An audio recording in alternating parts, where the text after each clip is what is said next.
Morning, everyone. Figured I would do a sort of morning routine today, kind of spontaneous. It's going to be kind of rushed because I don't have too much time, but I just fed Sparrow.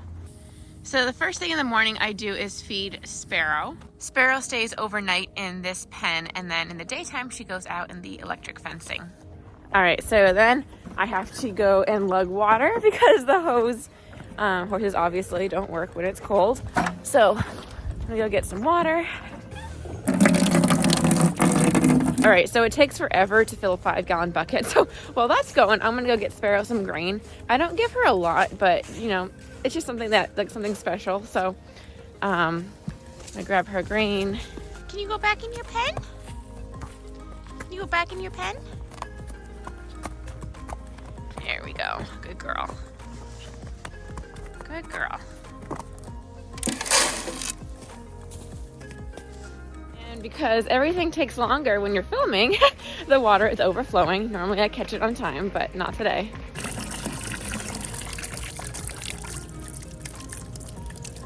All right, so Sparrow's fed.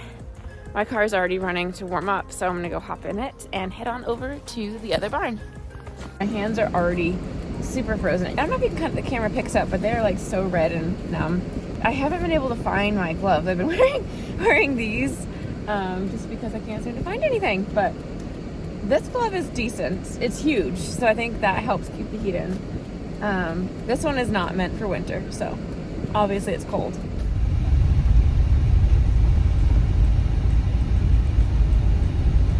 All right, so I just arrived, and I'm actually gonna leave Scotty in the car. He's a 12 going on 13-year-old old man, and he gets really bored at the barn and cold, so I usually just let him hang out in the car because I'm not gonna be too long. But I am toasty right now. So as a lifetime Vermonter, my strategy for staying warm is to not get cold. That's the best way you can stay warm, is don't let yourself get cold. So when I'm in the car, I roast myself so that when I go back out, my temperatures will come down. And yeah, so that's my strategy for staying warm. And the sad thing is, today is not even, it's not even that cold, but this is only the beginning, but it's enough to get cold in, and it's enough, my hands were already numb. It's already enough to get cold. So anyway, let's head on out. Before I got started on the chores, the first thing I did was go out and say hi to the horses.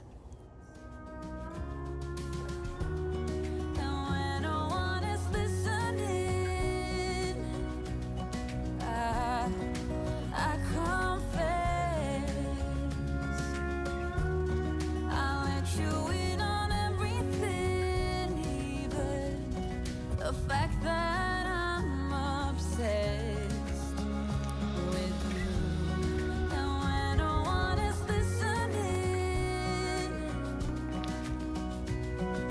I confess, I let you in on everything, even the fact that I'm obsessed.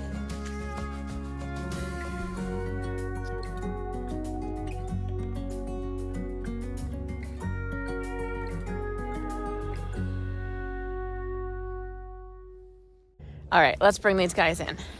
So I left these guys outside last night. Geez, this stuff is the worst. And then there's mud underneath. The worst. This is pretty hard frozen. Anyway, so I left the horses outside last night just because it was pretty nice, and also, well, I'll show you. But anyway, we're gonna bring them in. Just give them a little bit of grain, just, kind of keep to that routine, and then throw them back outside once I get their hay out here. So we're gonna go ahead and do that now. I'm not sure if the camera's picking up it, but there's a lot of steam, obviously, coming off of this water. Right, so I just wasted a bunch of time looking for my gloves. I set them down when I was just getting some clips of the horses, and now I can't find them. I scanned the pasture. I did find a frozen fly mask. Check it out, nice and sparkly and muddy.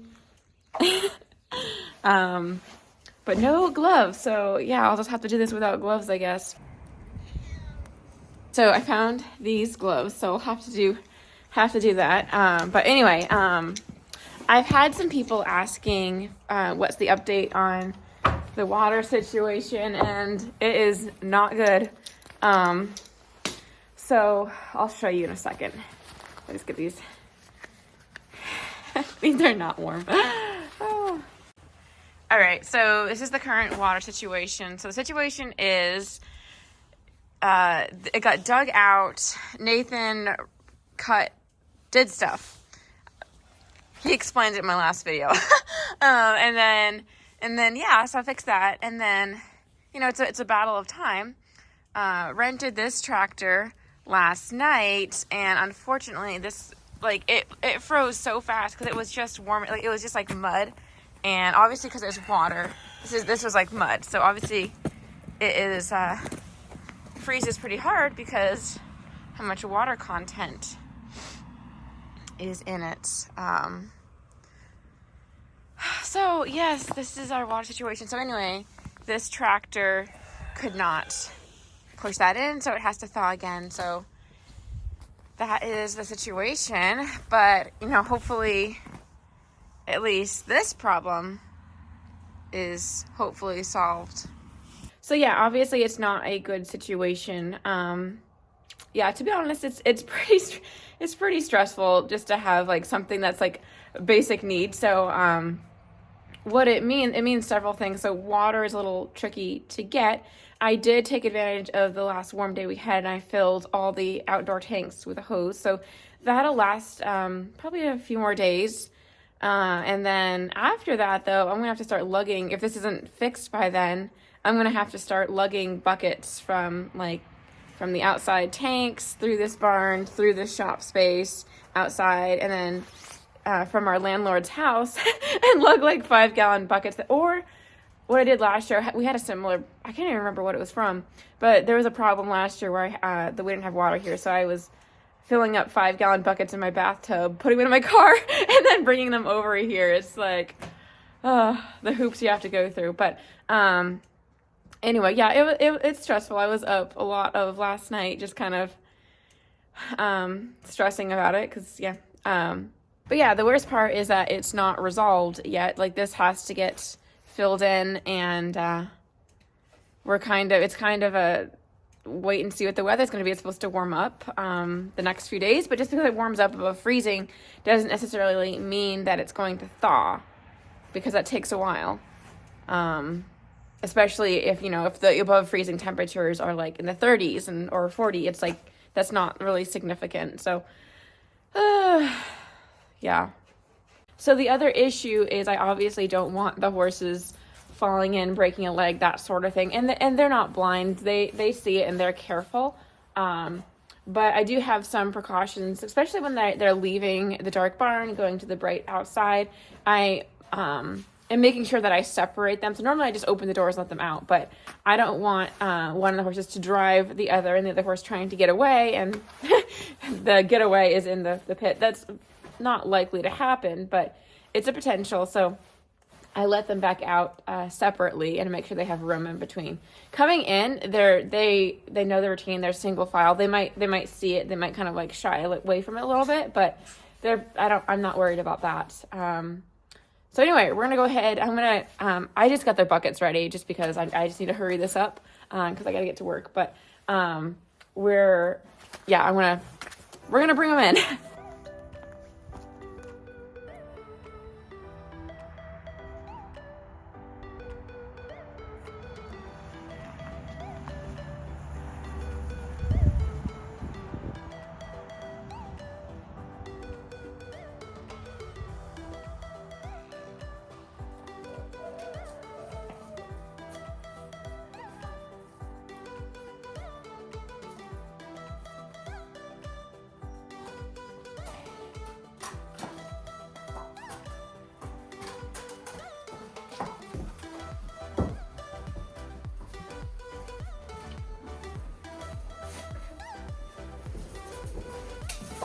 All right, so I said they were coming in together, but Theodore was just at the top of the pasture. So, taking his sweet time. There he is. Hey, buddy.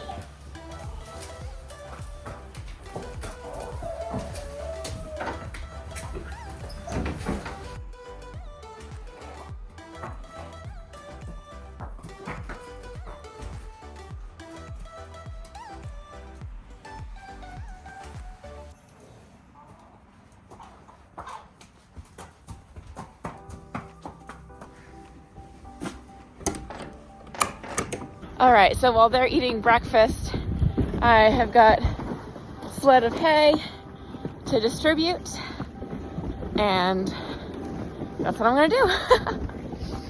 All right, sorry guys, it's been a bit of a flop of a video, but I have run out of time, so I need to get these horses out now. Go ahead, Theodore. We'll let them out one at a time. Oops. One. Past the obstacle course. All right, Jigger. Good, sir. One. One.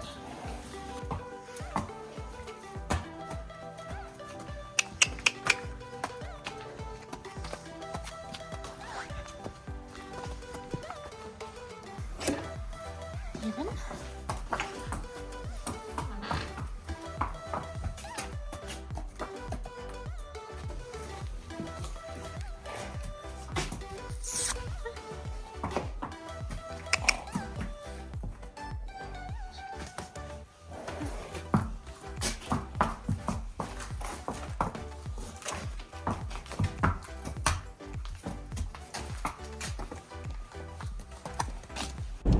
Anyway, sorry that was kind of a not what I intended. I meant to do more with the horses, maybe brush them. They're filthy.